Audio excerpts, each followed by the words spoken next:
How do?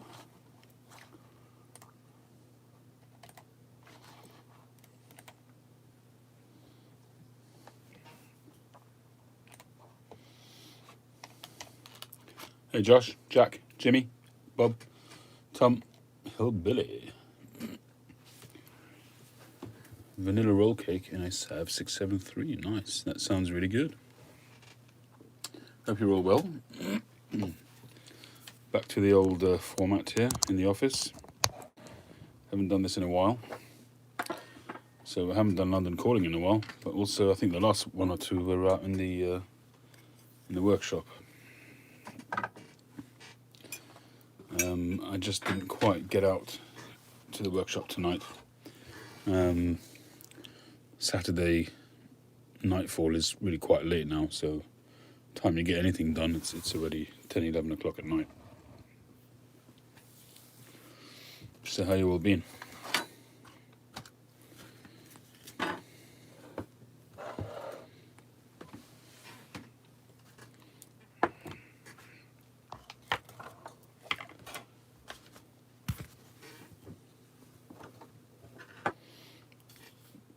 It's 1820 Flake. Hey Boris. It's 1820 Flake. This is their first flush, if you like, from Jermaine's when this was released back in 2019. Hey Phil. And it's now become a little bit like Penzance in that, well, for number one, it's supposed to taste like it. But number two, it's become very sought after. In the beginning, it was very, very easy to get. When they had it in stock, it stayed in stock. I think people didn't enjoy it as much in the beginning. But I have to say, in the last few weeks, I've been smoking this and it's really coming into its own. And I've been saying so on my videos. It was out of stock for a while. It came back in stock on Friday, I think, in GQ Tobaccos. I had a look. It was still in stock while I was live. And I had a look this evening and it's all gone. So it certainly seems to have taken on a popular following. And rightly so. It's a good tobacco.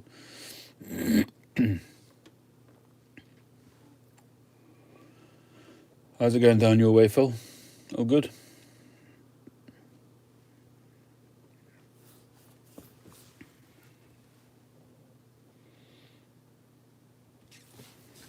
All the popular ones, yeah. I mean, you get some of the ones like the Gold Leaf and these kind of ones, the Shag, which tends to stay around for a while. But Special Atakia Flake has actually been reasonably obtainable.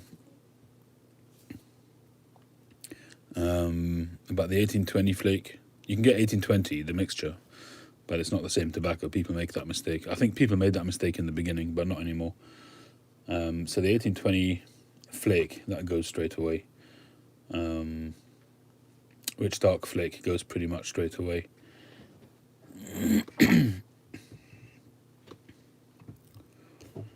And I think that probably a lot of people are getting stuff for people in the States in the same way as we ask people in the States to buy stuff for us, you know. So it's quite possible that a lot of the stuff is going stateside.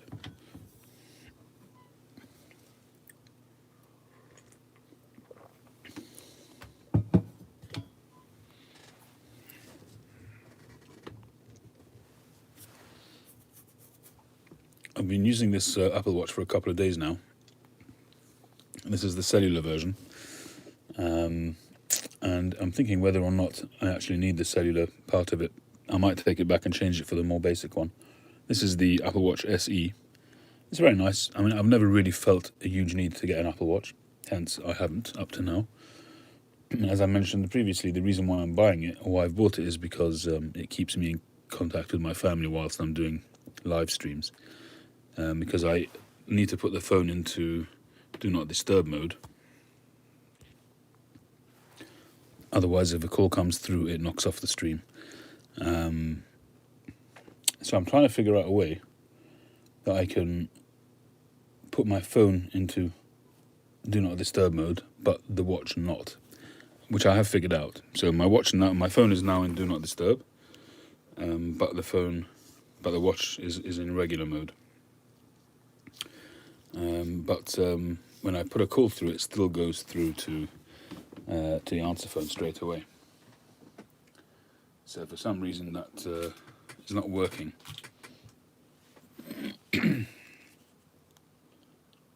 Hey Fauzi, how you doing? So any of you guys familiar with an Apple Watch, if you know the answer to that, I would appreciate that. It's possible that feature only works with the cellular version. Problem with that is that you've got to pay extra to have the cellular account. JF Tremaines, they don't. If they don't export it to Portugal, then I guess no, you won't be able to get them. Is there a strong tobacco culture, pipe smoking culture in Portugal?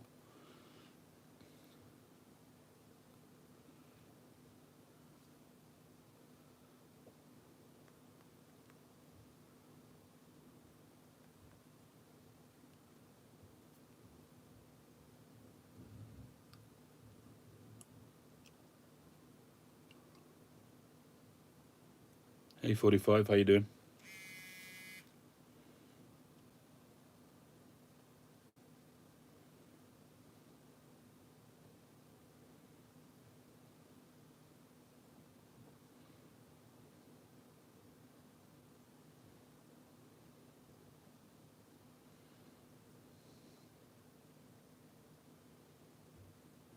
I like that small culture of very passionate smokers.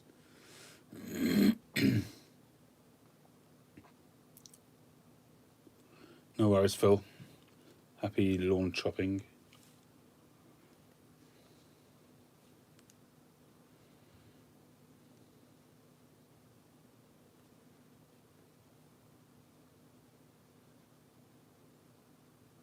Hey James. I just started watching your video a little bit earlier on. I haven't got through it yet.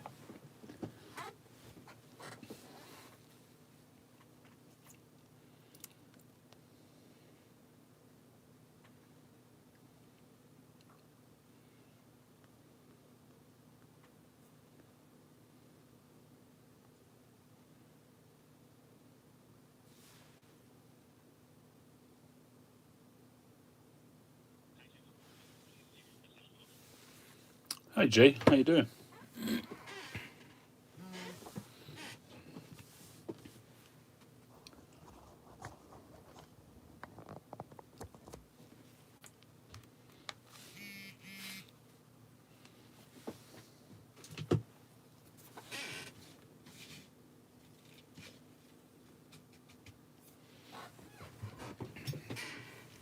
So this pipe is becoming my 1820 Flake pipe. And it's not to say I don't smoke it in other pipes, but I smoked it a couple of times in this pipe and it's been phenomenal.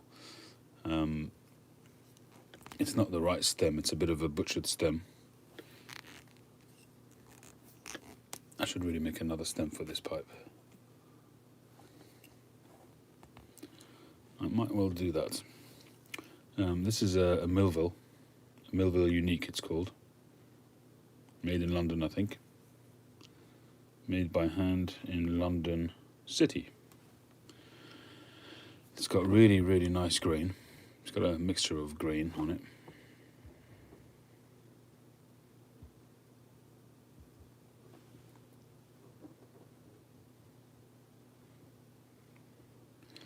And I only discovered that after sort of taking all the patina off. When I first got it, it was a dark brown. And I haven't yet decided whether this is a rubbed down plateau or if it's a rustication. I think it's probably just a smoothed over plateau. I originally thought it was a rustication because it's so level, the top rim. Look how level that is.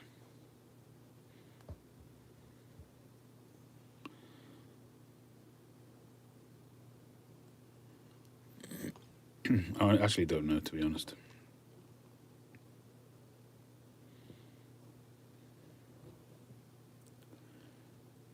But it smokes really, really well.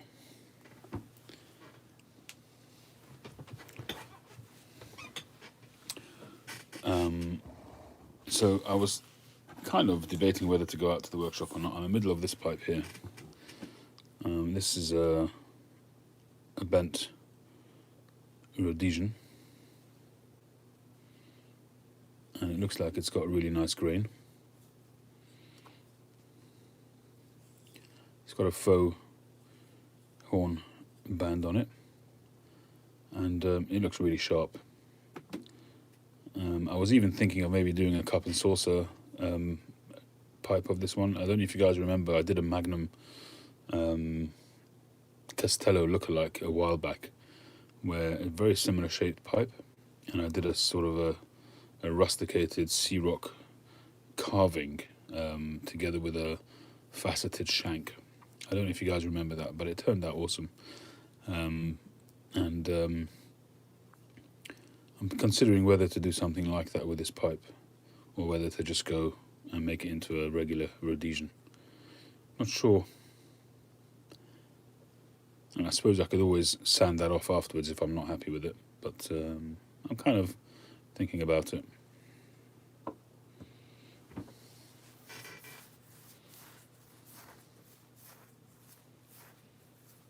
No, I never smoked the KSA. I still have it.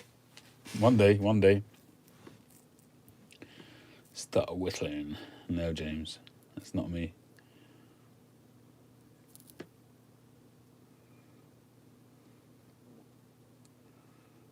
I still have the KSA, but one day, because I've kind of, got to the point where I'm just enjoying the cigars that I've got, and even the special ones.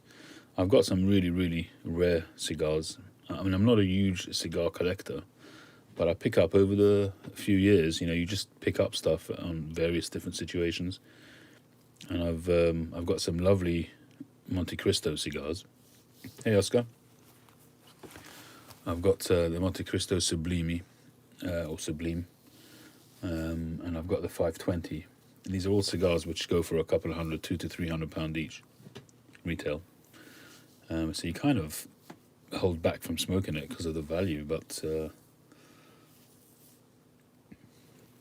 I suppose you could sell the cigar, get a couple of £100, fine, but then you've never smoked that cigar. You never had the experience of smoking a 520, which is a legendary cigar, or the Sublime, which is a legendary cigar. The Cohibas were the Sublime. The Cohiba Sublime was a much more legendary cigar, but the Monte Cristo one also has achieved legendary status. Really, really rare nowadays.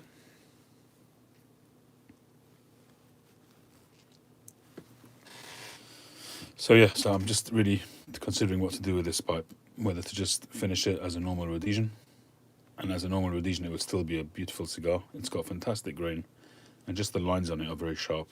Just the size of the band.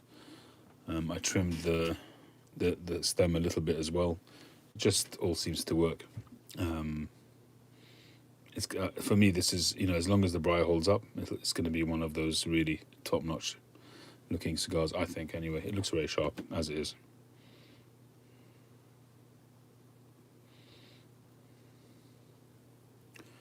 So I'm tempted to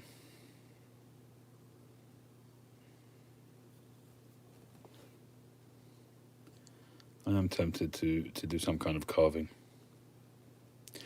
There's the purity of making a proper normal shaped pipe, making the most of the grain and just finishing it well. There's a certain purity to that. But the creative side of you also wants to just create something extra special, a little bit arty, even though my raison d'etre, if you like, when it comes to pipe making is more in terms of making utilitarian pipes, which will be used. But at the same time, you want to kind of get best of both worlds, I guess. And sometimes you just look at a pipe and you see something. And just the way this pipe is sitting, and the way that's what happened the last time. It was a very similar situation. That was a much bigger pipe. It was a magnum-sized pipe. I mean, this is a pretty large pipe as well, to be honest. But it just spoke to me that I should do some kind of carving. So, I don't know. I may yet do that. We shall see.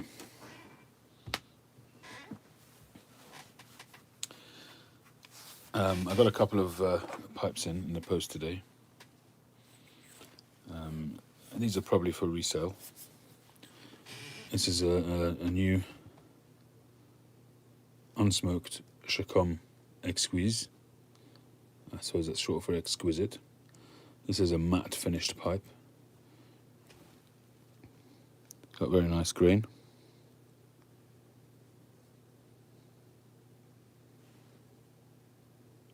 Made in France, 850 is the shape, I guess. Really nice classic Dublin rounded rim, nice grain, really nice grain. It reminds me very much of my own one.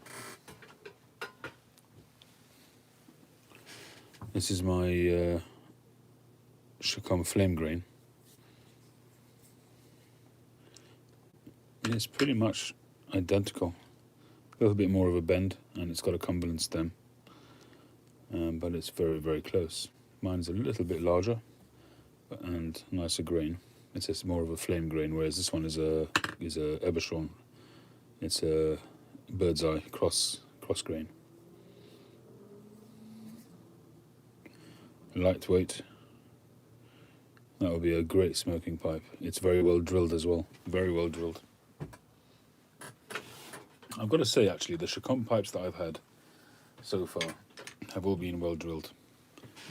I can't say that about a different pipe I got today. Although this one's not too bad, but I'm saying in general.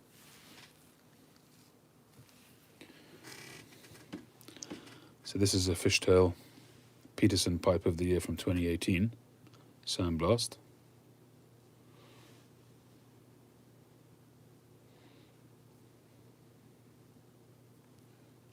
In very nice condition. Bowl's been reamed very nicely.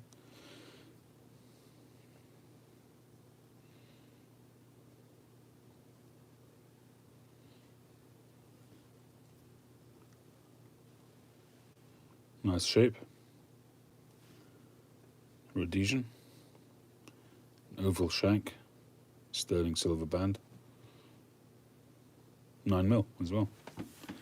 Nice pipe that will feature in a future sale probably. I kind of was in two minds whether to do a sale tonight, but I didn't really have the time to prepare, so it's just going to be a chat. I'm going to load my bowl in a minute.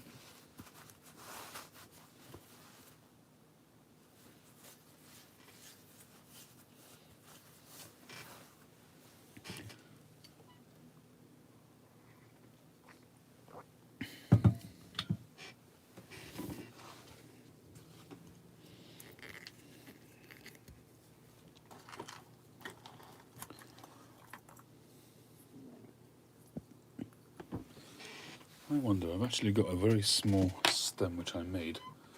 It's a tiny little Cumberland stem. It's around here somewhere.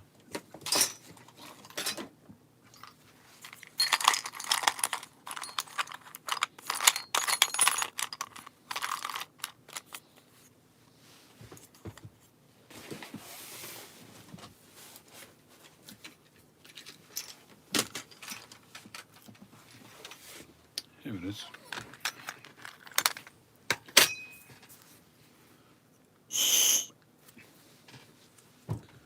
The shape number on the Peterson. This is a pipe of the year. I don't see a shape number on it. It just says Peterson Pipe of the Year 2018. And the sterling band says Peterson 925 with the hallmarks. And Peterson Dublin. I don't see any numbers.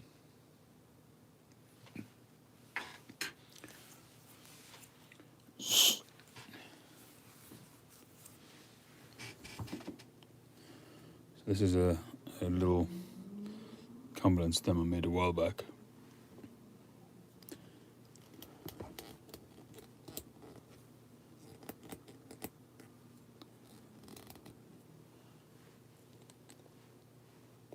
That makes it a little bit too short.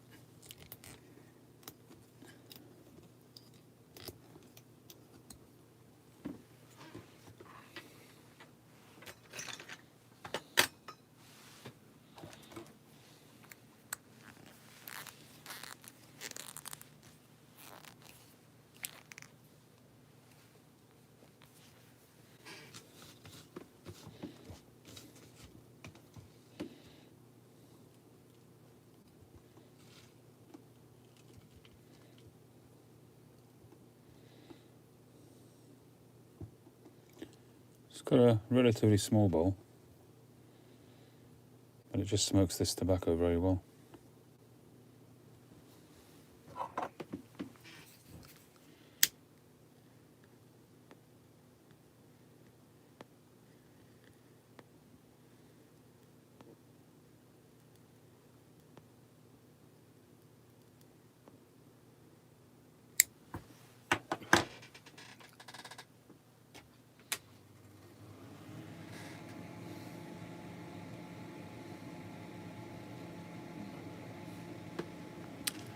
I was actually speaking to Tim the other day about that hermit piper. He's got some P-lips, and the recent pipe he got from his sister, Peterson, that was a P-lip, and he said he enjoys it.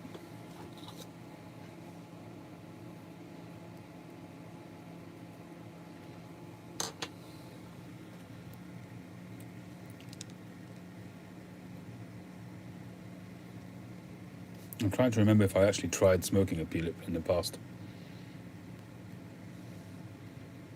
I believe I had a P-lip tankard at one stage at Peterson. I'm not even sure if I tried smoking it and I sold it on.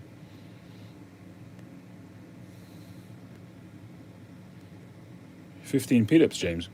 Cool.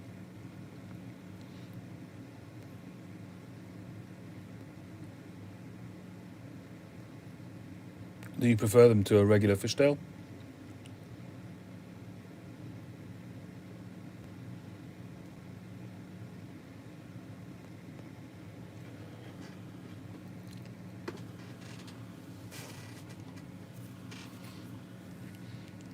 This pipe finally sold the other day. I don't understand why it didn't sell earlier. I would have snapped this up myself. Gorgeous pipe. Classic Danish style. Billiard or apple. Very much in the Hans Former style. But I'm glad it's sold.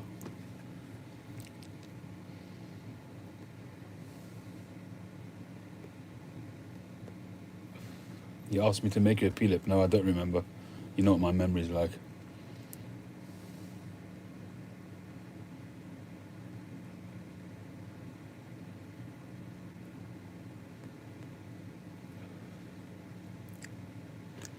But no, I wouldn't. Well, as I say, never say never, but I'm not sure I'd know where to start to make a P-lip.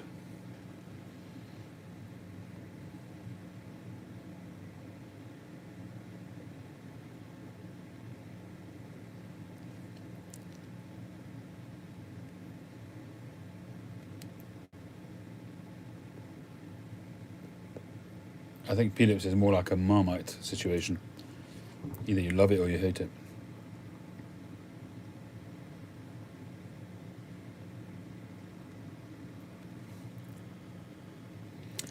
I have tried it. I don't remember which pipe it was, but I'm pretty sure that I have tried the P-lip. I think maybe I tried it when I was experimenting to dealing with tongue bite.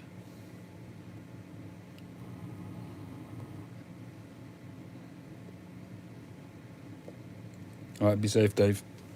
Dave.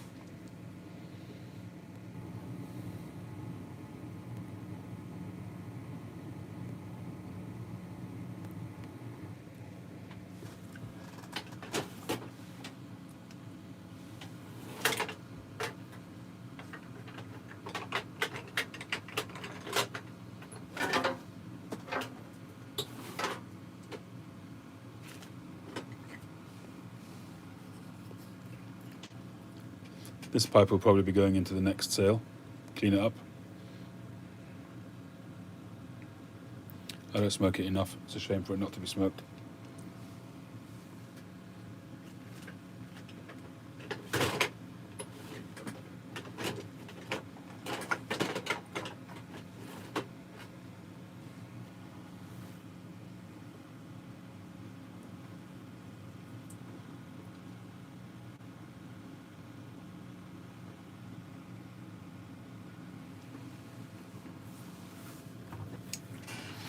I'll be going through my inventory, and I'm slowly whittling down.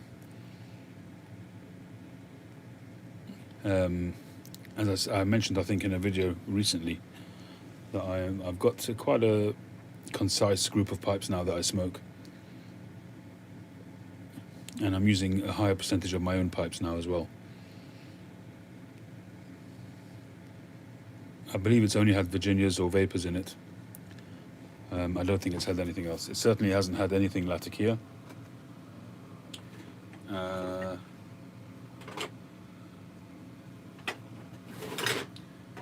to remember if I had anything sweet in it. No, I'm pretty sure it's just had Virginias, so it's pretty much a blank canvas. You can smoke whatever you want in it.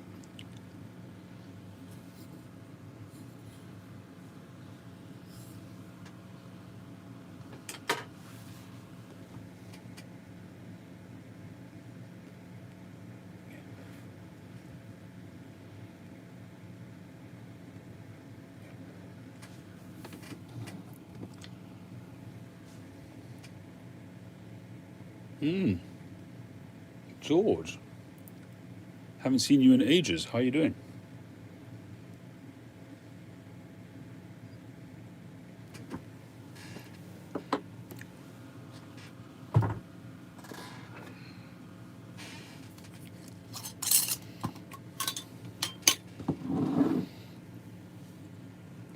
Well, I'm glad I didn't get rid of this tobacco.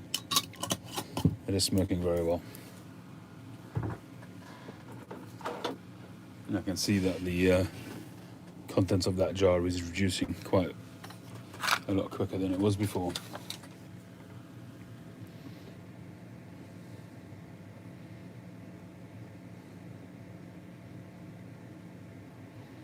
How many pipes is it acceptable to have in a rotation? It's different for everybody. You could have as little as 2 or 3, or you could have as many as 5,000. It's really up to you. The tobacco that I was just talking about is 1820 Flake from Germain's. And it's become one of those unicorn blends.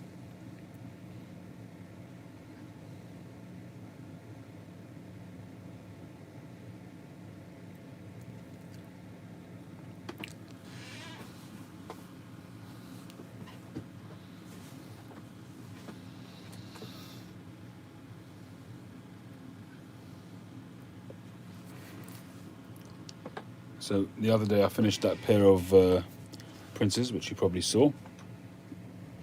The His and Hers.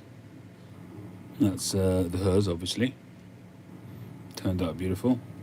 Still going to sand the stem a little bit more. I want it to be a little bit of a higher finish. And this is the His one.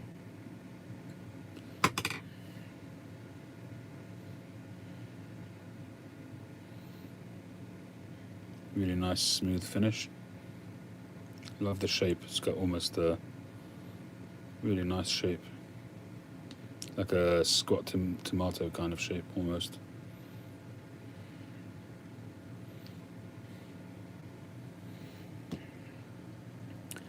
So I'm going to do some finishing touches to those before they get shipped.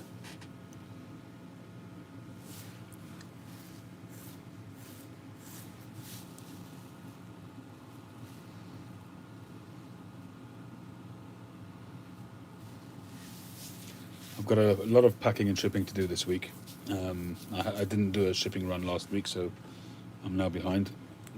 The weekend before that, I got everything out and up to date, and then last week we had Passover and whatnot. It was just didn't get a chance.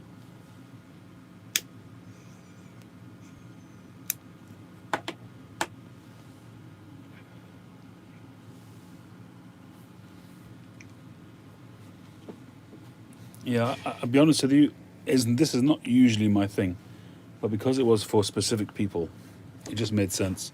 And any of you guys who know Steph a little bit will just understand where I've gone with this. It's just so obvious if you know her. A very colourful person, and and this one is just a bigger version, a bit more beefy, which makes more sense.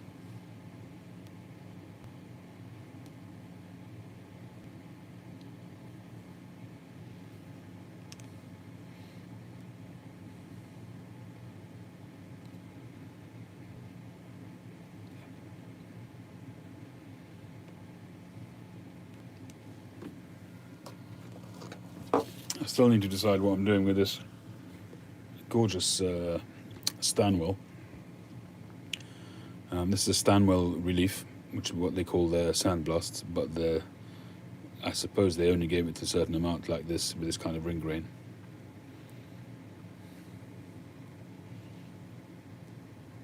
Very nice ring grain, smooth top. But I've put a different stem on it. The stem I got on it wasn't original, and it just didn't fit.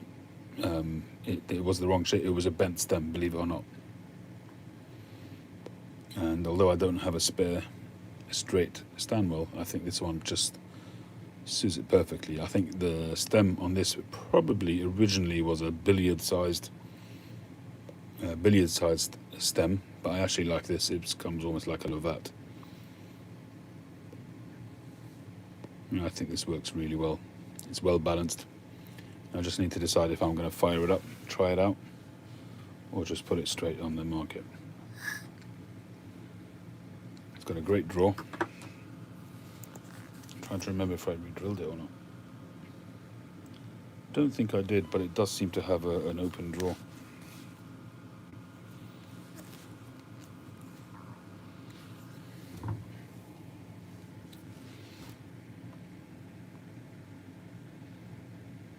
It does have a lovely blast, yes.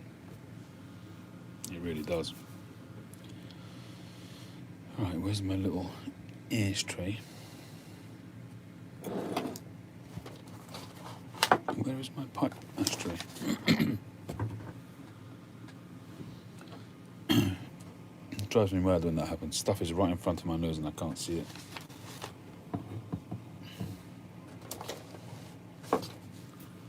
Didn't throw it in the bin, did I? I've been known to do that as well.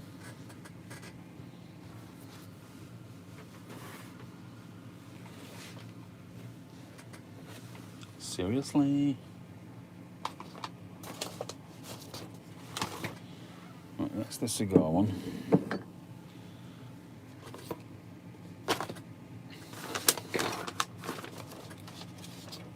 I'm going crazy.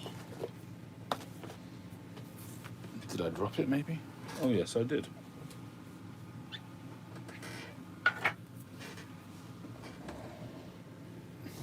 Easy.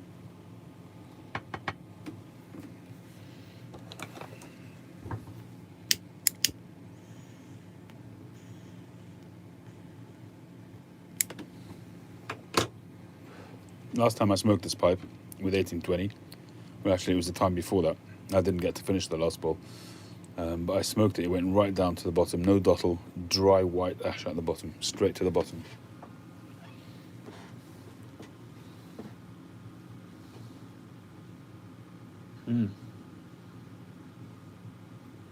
Yeah, I've had a few messages from people to say that they've received their pipes. Hey Charlie, thank you for your email. I've made a start, but I haven't watched the whole video.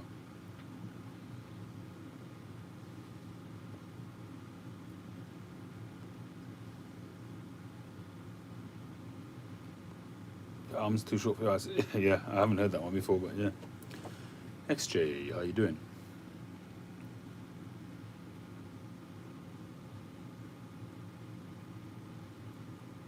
Thanks, AZ. Which part of the world are you based in, AZ?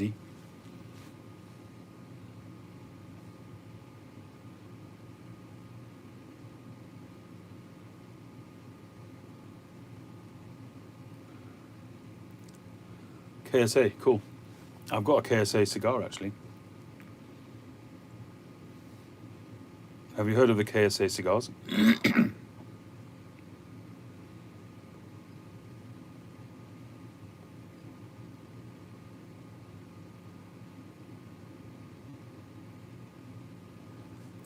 You know what's interesting?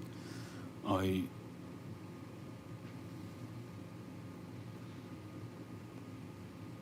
don't know, I'll show you the cigar in a minute, but the story goes that it's from one of the Saudi princes who has his own line of Cuban cigars and gives them out to friends and things like that.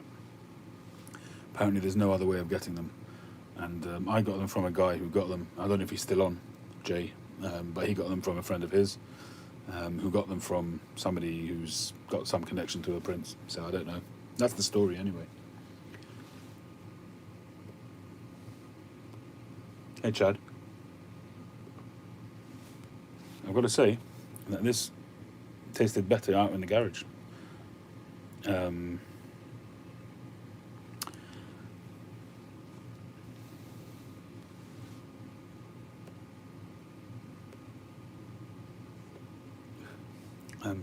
A lot of stuff doesn't taste as good out there when I'm in the cold. And you don't know much about cigars, fair enough.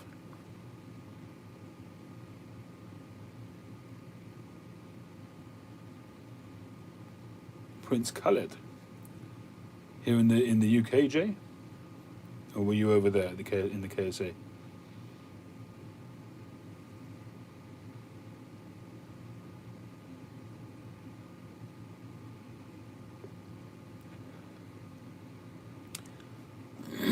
What's your connection to him?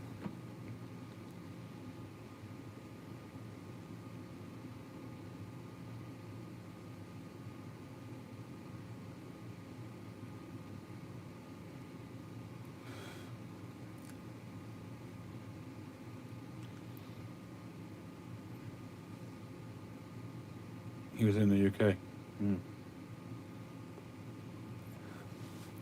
Right place, right time, Jay, I guess.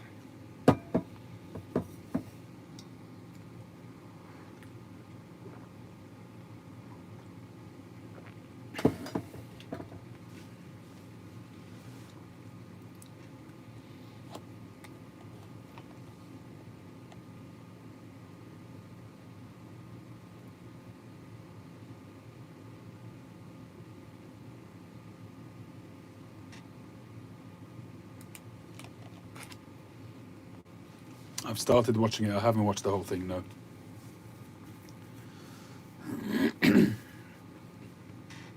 I got an email from Charlie, and he told me to watch it. So I started watching it, but I got busy doing stuff, so I haven't watched it through. I haven't watched much of it, to be honest. I've only watched a little bit.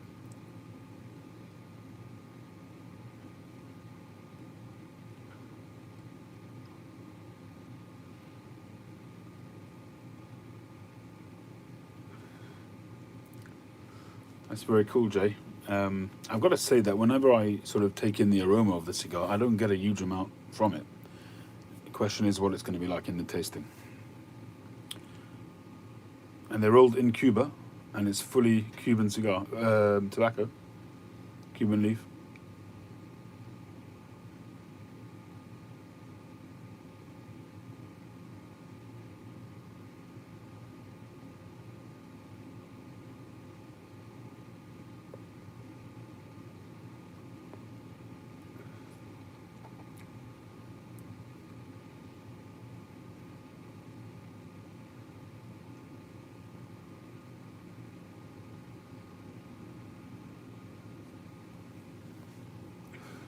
Yeah, it's starting to warm up now.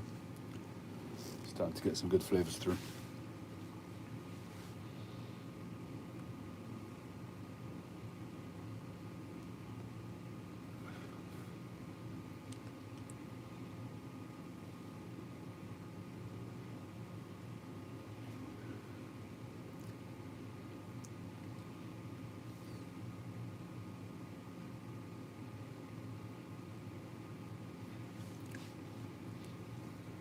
Which Cuban cigars have you smoked, Charlie?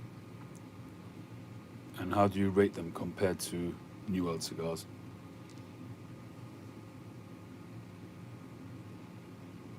Wow. With such a recommendation, Jay, I may well have to smoke it. I assume the ones that you show in your pictures are the same ones over and over again. You don't have a whole stock of them, I assume.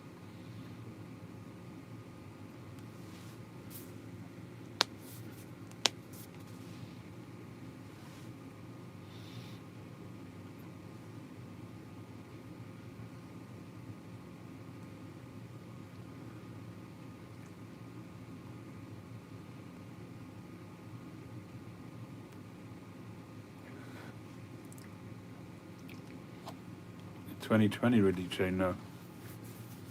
Still. I actually picked it up earlier on this evening.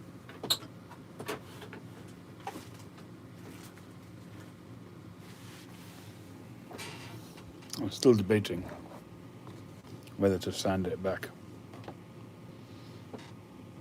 It's got a stunning grain. It really has.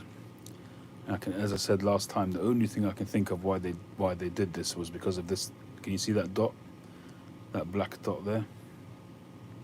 So that's a sand pit of some kind. And that's the only thing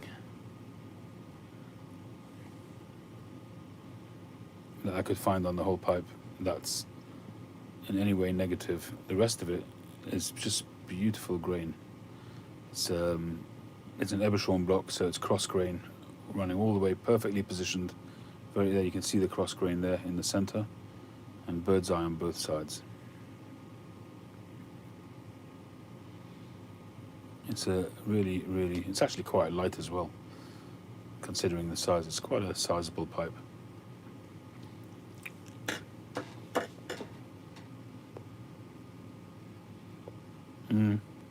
I totally understand that, Charlie. I really do.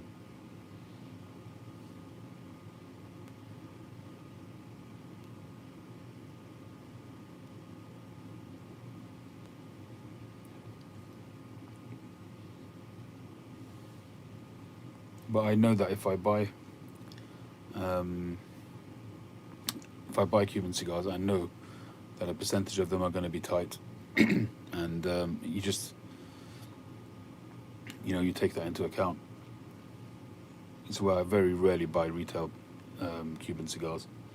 At the moment, it's going to be tough to buy any at all because the way things are going with customs, the last couple of orders that I had just cost me an arm and a leg in customs. Still cheaper than retail, mind you.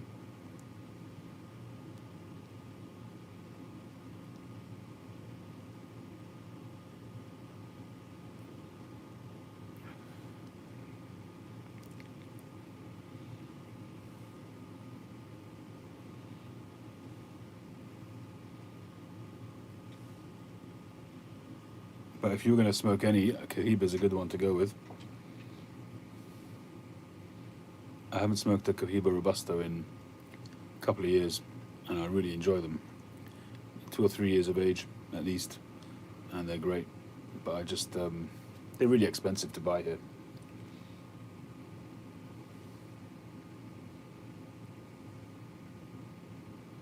Tiago, welcome aboard. Brebia Flake number 9. Is that the Latakia Flake? Hey Jeff, I haven't tried Monte Fortuna, no. It's been recommended to me by quite a few people, but the problem is the customs. It's not so much the suppliers, it's the customs. Hey TPI, how you doing?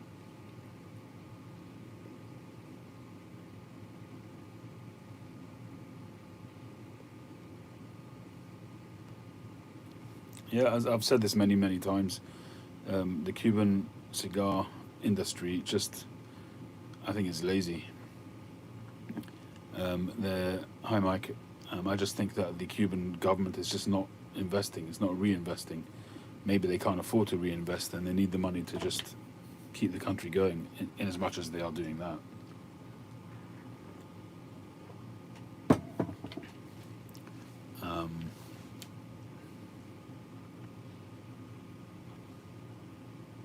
But it makes no sense. The amount of tight cigars that they put out is just shameful. It's really criminal, really. Yet the New World cigars is so consistent.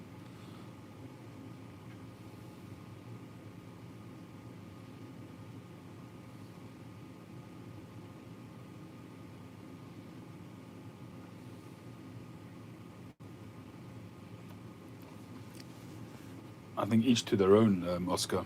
For me, certainly, an aged Cuban cigar is going to trump any New World cigar, pretty much.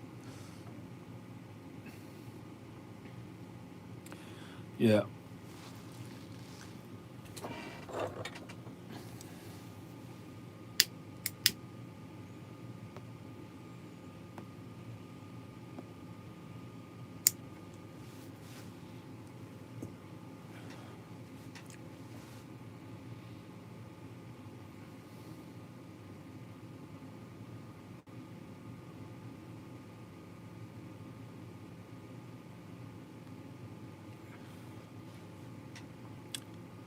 Well, 500 grams, if that's what you're able to get in a go, that's a pretty good amount of tobacco. Is there a limit to how many times you can bring in 500 grams?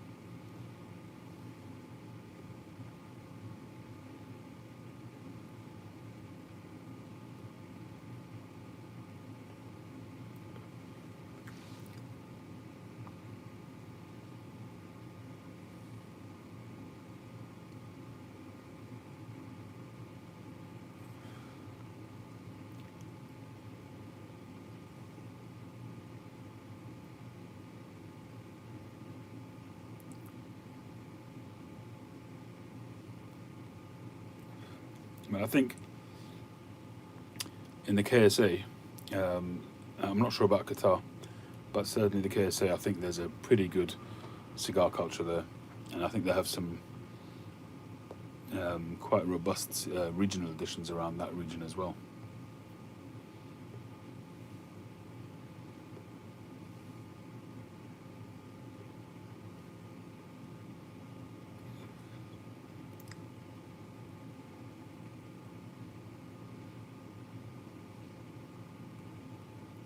Well, there you go, 500 each shipment. That should keep you going. Get one shipment a week, and you're done.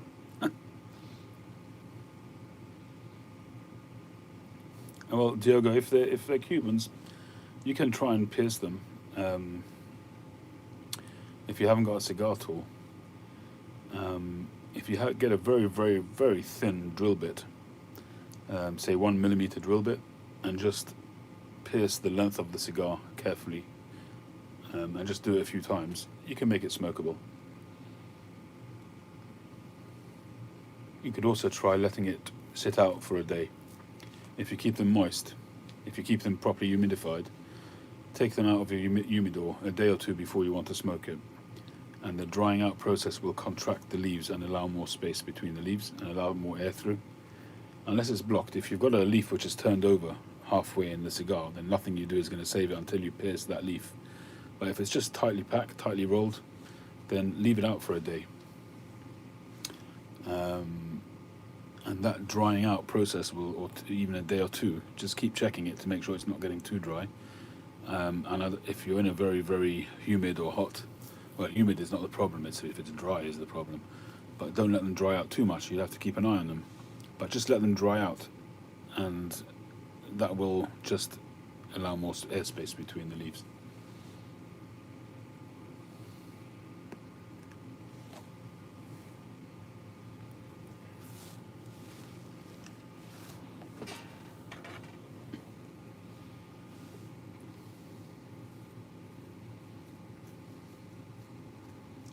Three weeks to 6 months? Man.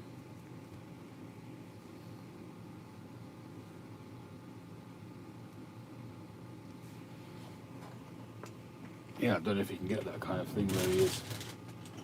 I'll show it with pleasure.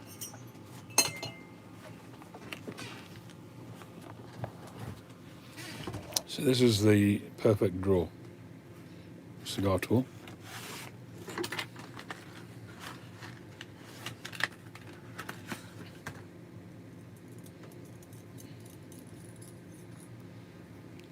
So basically you have this little spike which has got some very sharp barbs which go in one direction. So it's smooth going in, but sharp coming out.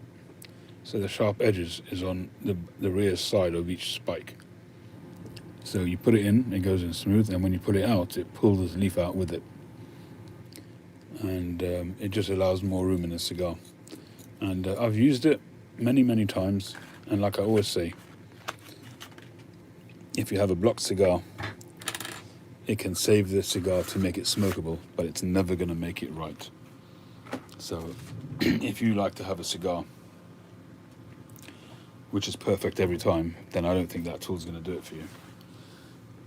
But if you're happy to smoke a cigar at least rather than throw it away, then that works. And I've found, to be honest, that the files that I have in my workshop, I find that they do a better job. Because what this thing does, as I was showing you, it drags tobacco through the cigar. And so it will pull out leaf, but it's also dragging other leaf from around its path back into its path. And I don't always find that it solves the problem. Sometimes it can make it worse.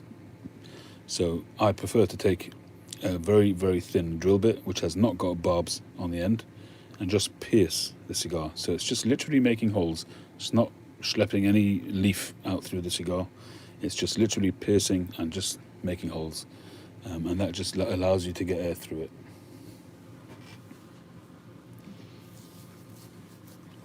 That's been my experience, and I've not been, although I've used the tool and it has helped, I prefer to do it with a drill bit.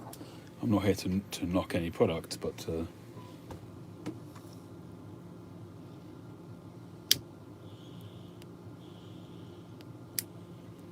yeah, Oscar, it helps. I wouldn't say it saves them from being thrown away, but I just don't find that it actually makes them as they should be. But as I say, it saves them.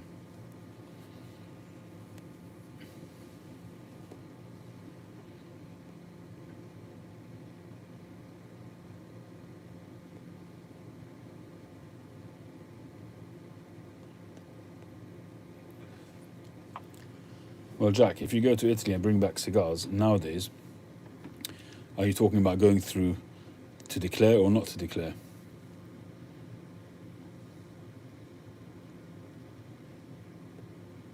Because if you go through not to declare and you just don't get stopped, then fine. It's the same risk as sending a package and hoping that it doesn't get stopped. But you are taking a risk, and you're technically breaking the law. But if you go through with items to declare and they still let you go through, then that's good. Hey, Daniel. But I doubt that would happen now.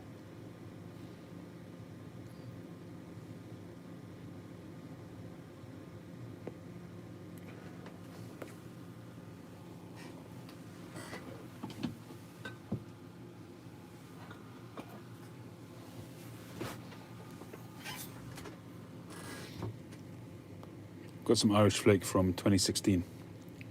One of the first tins I bought.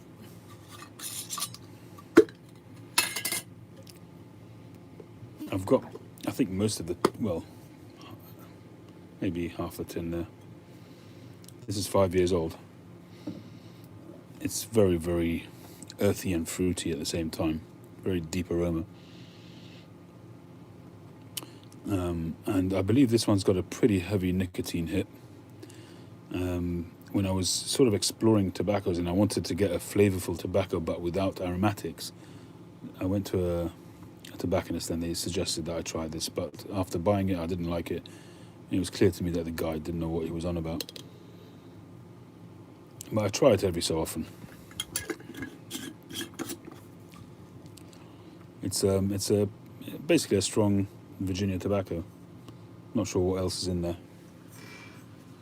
But no, I didn't like it that much either, to be honest.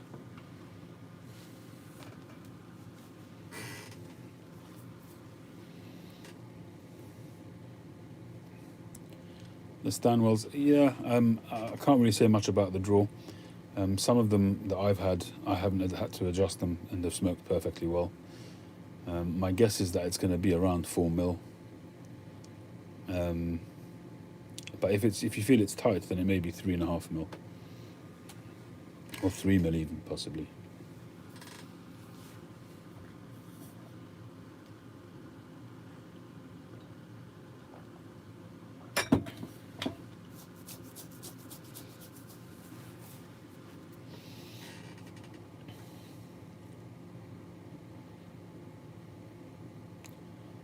Oh, right, I didn't know that. So that applies nowadays, Jack, even though we're out of the EU now? You can bring back 50 cigars? Is there a limit to the value of the cigars, or is it just simply quantity? If you bring in half Coronas, or if you bring in 50 Pyramides, is there a difference?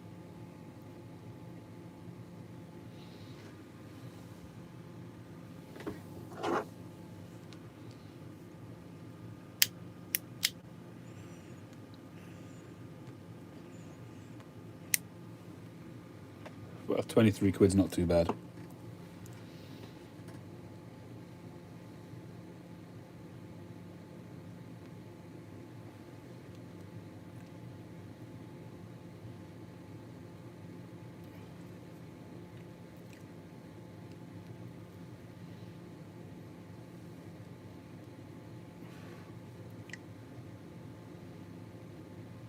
I didn't know that. That's cool.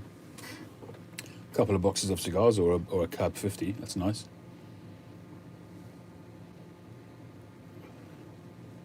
You want to get briars for $40 or less. Well, eBay estate pipes would be one way to go to get used pipes.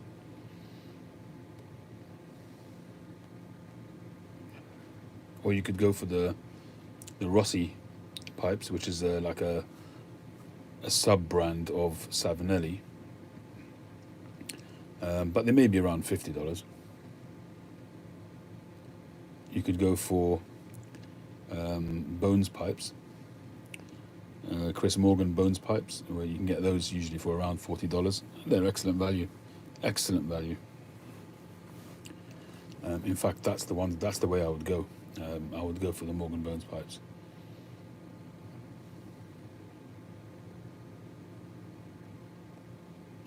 What pipe was that, AZ? That broke?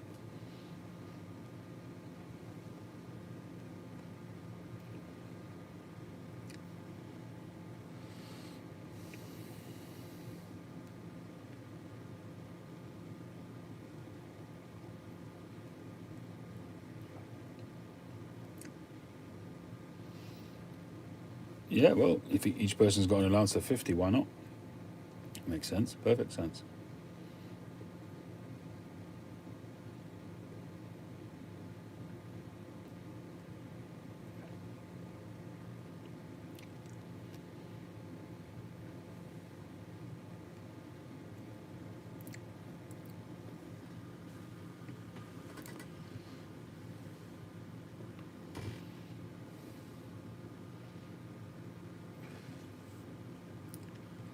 A carved polo in gold.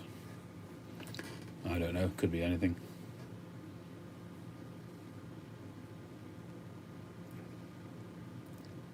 Yeah, the Bones are great pipes. They'll smoke like any other pipe.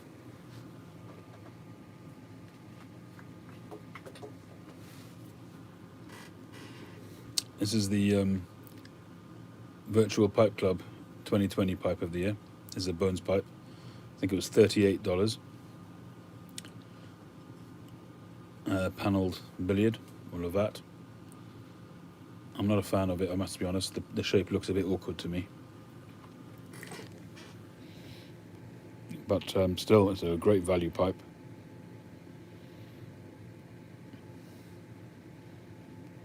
Got a whacking great big gash over there. But I don't think it goes through. I would imagine they wouldn't sell them if they went all the way through. But the beauty of these is that they take on a patina when you smoke it. And, some people like to show them almost black to show how much they've smoked them.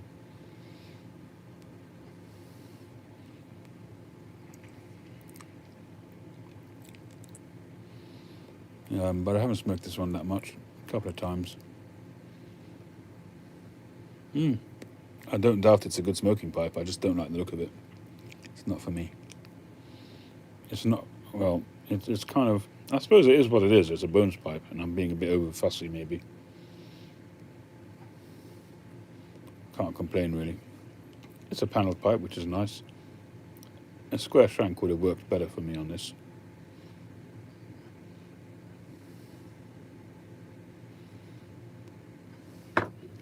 Listen, for 38 quid, can't complain. $38. In fact, I think the shipping costs more than the pipe.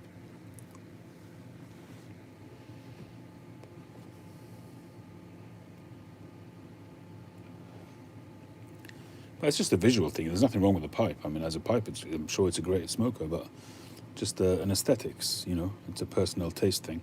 It's not I'm not casting any aspersions on the Virtual Pipe Club or Morgan's Bones.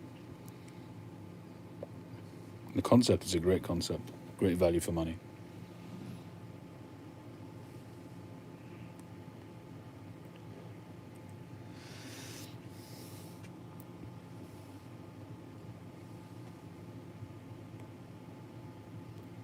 It's also a good size.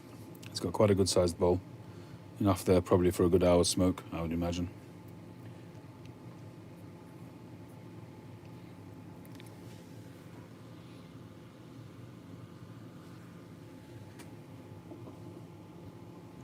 No, it's great value, Ken. Really, I mean, the first Burns pipe I had was I think it was a hanging brandy. You know, one of the stubby ones.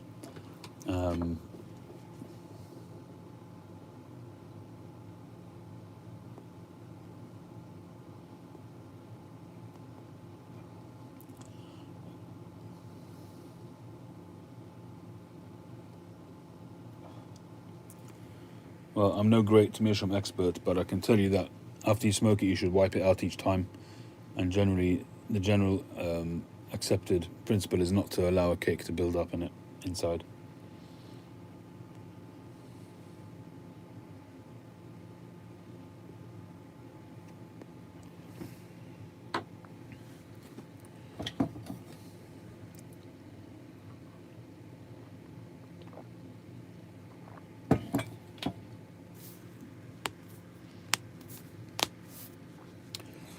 Don't knock a meerschaum in both senses. Yeah, don't knock your meerschaum on the table or like that to empty it.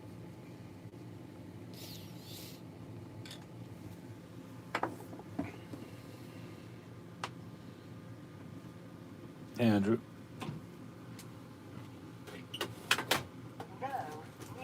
Oh, shush.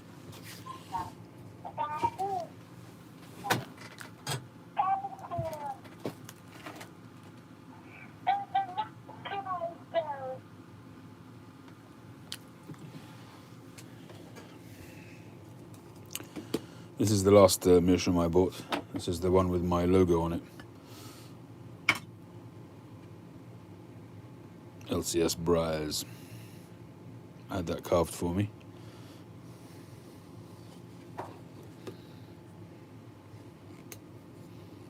Nine mil.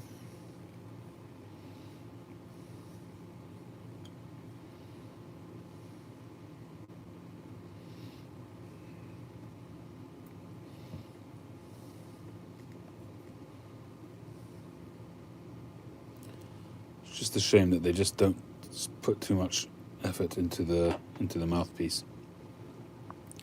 Come to think of it, there's no reason why I shouldn't make one myself.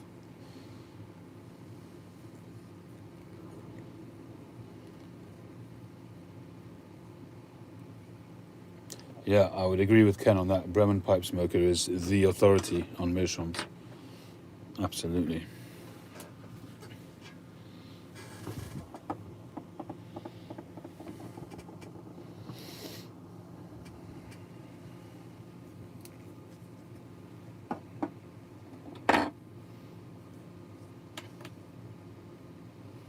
You see, it's not the same size mortise.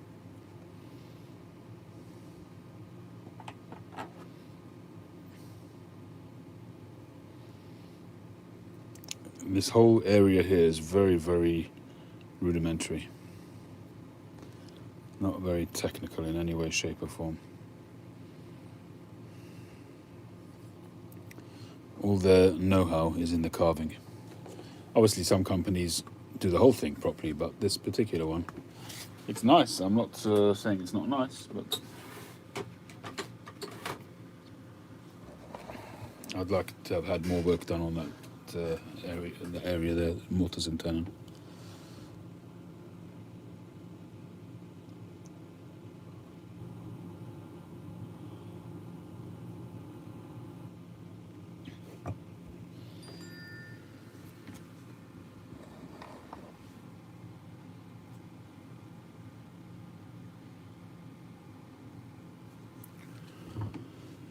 Peterson Nightcap. Yeah, I quite like it. It's not a go-to for me, but I usually enjoy it when I smoke it.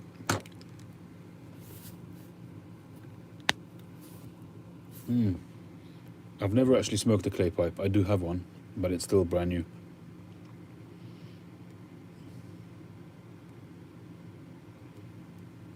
Black meerschaum.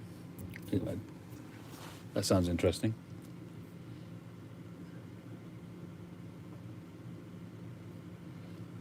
A Briar Mortis.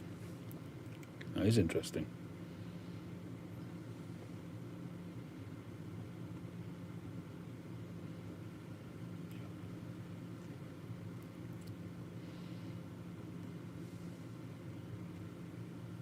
The thing is that clay pipe, I wouldn't be able to get one with a filter. And I only smoke with filters, so...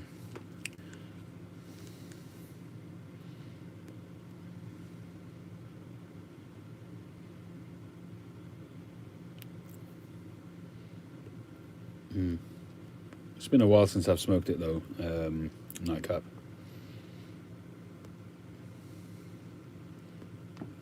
I did win a vintage tin of it. I've got it in my cellar somewhere. Well, when I say one, it was when I did the auction for Matches 860 family. Somebody sent in, I think it was Armchair Piper, sent in a tin for the auction. Vintage, the painted tins. And I bought it.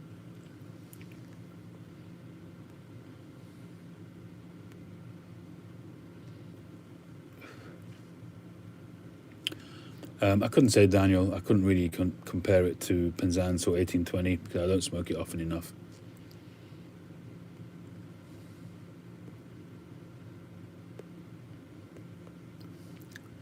That sounds like it would do it, Jack. A little bit of vodka, why not?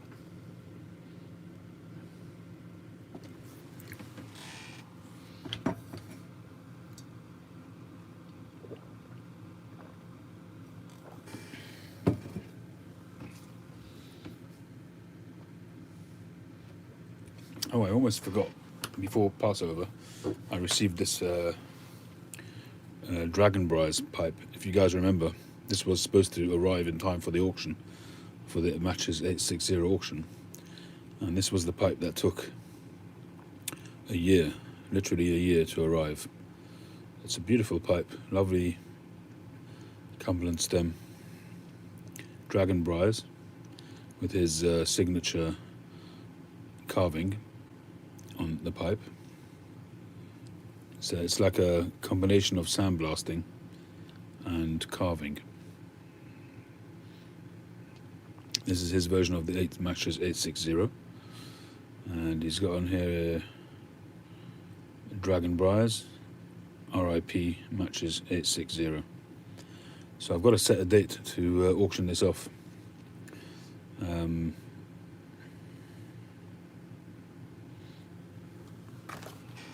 I'm going to have to be doing that soon enough.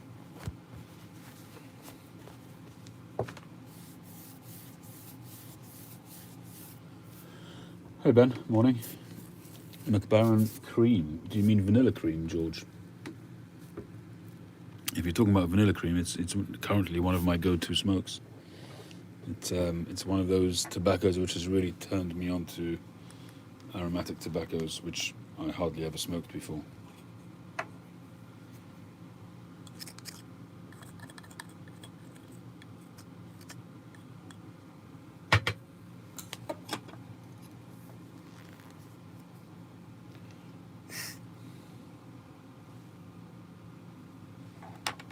I've done a few such videos. I've done one of the most popular ones that I've done is a three-way shootout between Penzance, Star of the East, and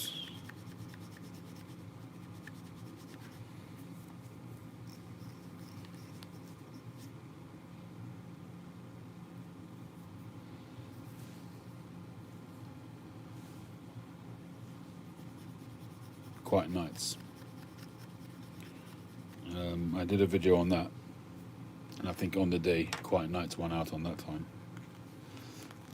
I've done a comparison video with Rich Dark, Flake and Stonehaven.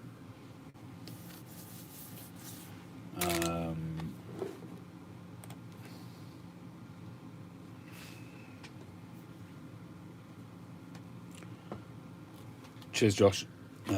Your messages are coming through just behind me. I've just refreshed because I keep seeing your comments a bit late.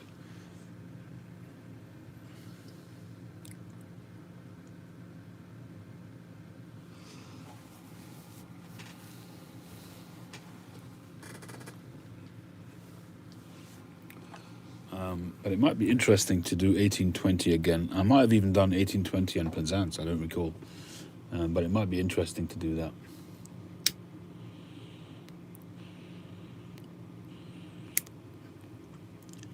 Nothing tastes like Penzance. Well, 1820 does. It's as close as anything else that's going to get to it.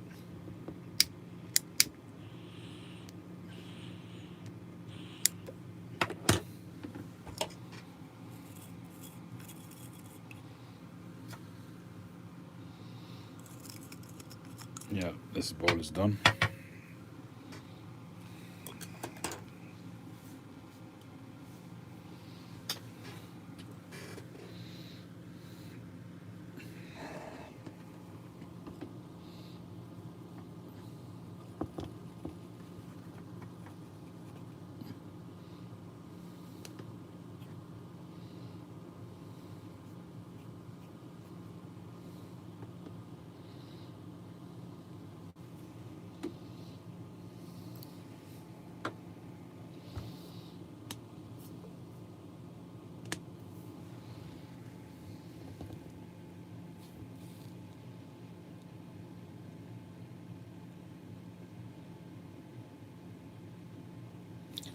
Plum pudding I've always liked. I haven't smoked it for a long time though. I do have some in my cellar, and I want to try some of that barrel-aged stuff. I think the plum pudding and Mississippi River both have, I think one of them is a rum and one of them is a barrel-aged, and I'd really like to try those. But plum pudding, as I recall, has a very nice musty latakia, like a sweet sour latakia, which I really like. But it's been a while since I've tried it.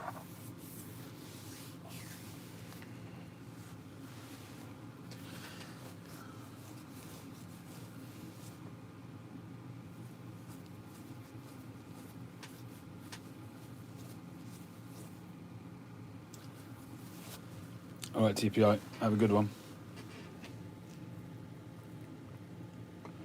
Tastes like sausage.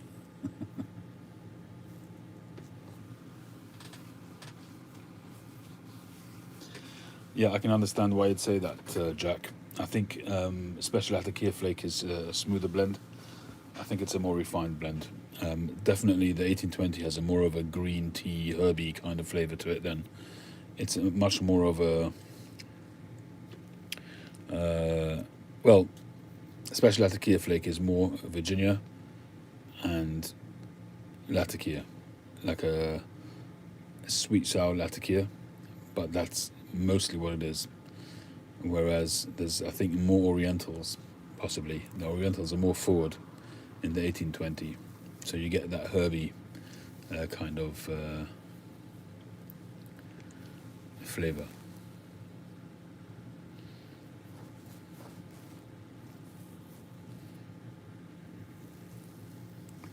Yeah, that could be an interesting experiment, Daniel. Straight versus bent. But when it comes to pipes, you know, there's so many variations.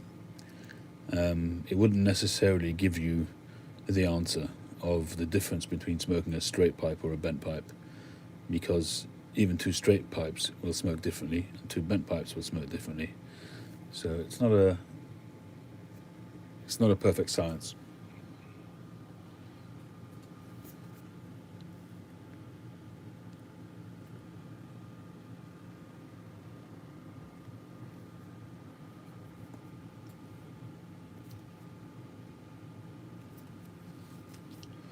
But interesting, the Royal Jersey Latakia from Germain's, I've always struggled with. I like the flavour. It's almost like sour milk. It's a very sour flavour. But it always gave me heartburn, and I couldn't understand why, because I'm not swallowing it. I couldn't understand it, but whenever I smoke it, it gives me heartburn, which is very odd. So I don't smoke it. It's been a long time since I smoked it. When I first tried it, I liked it. But then I noticed I was getting that heartburn each time.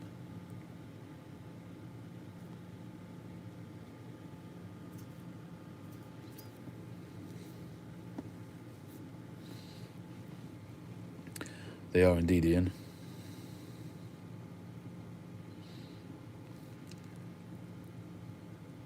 Scudo. Well, Michael will be able to tell you something about that.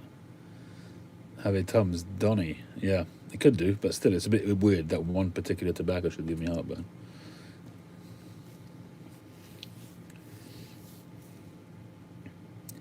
Yeah. The Orientals are very forward indeed. That's the sourness, yeah.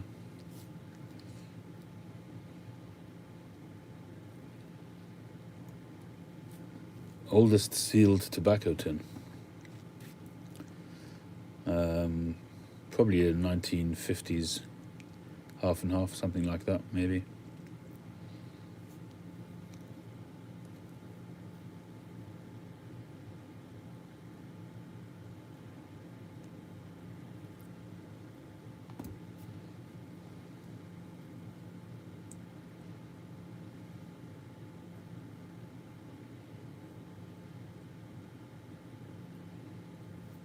$40 years, wow. So what's your go-to, Ian, after 40 years?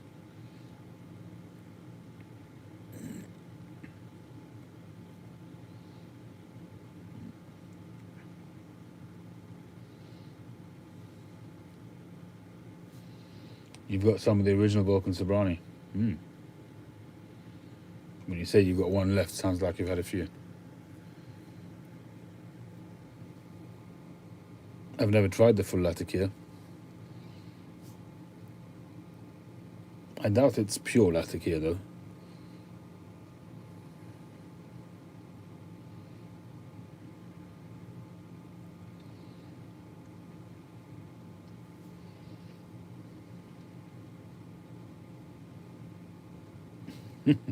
$2019.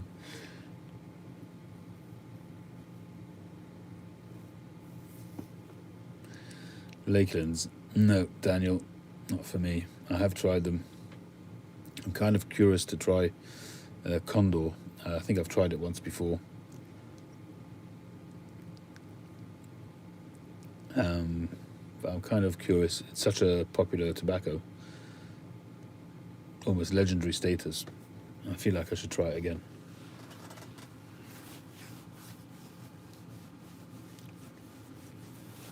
Night, Charlie.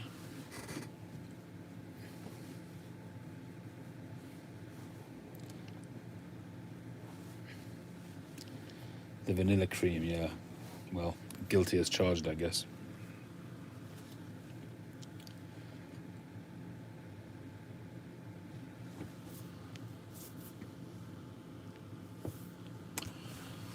Well, I think this is as good a time as any to call it. Unless you got any specific questions. Hi, Tony.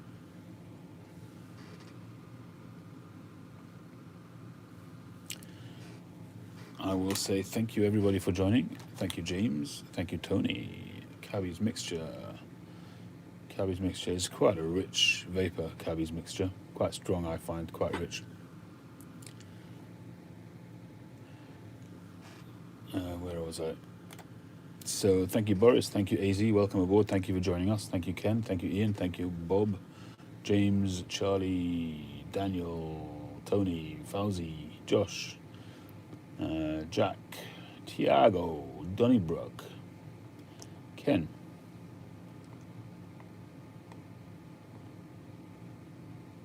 and everybody else. Andrew Sirigliano. Unfortunately, I missed the virtual pipe club now this time of year. I probably won't be able to get back on it until the winter time. But I might look back at it. We'll see. Yes, indeed. Sleep tight, everybody. Good night. And I will catch you on the next one.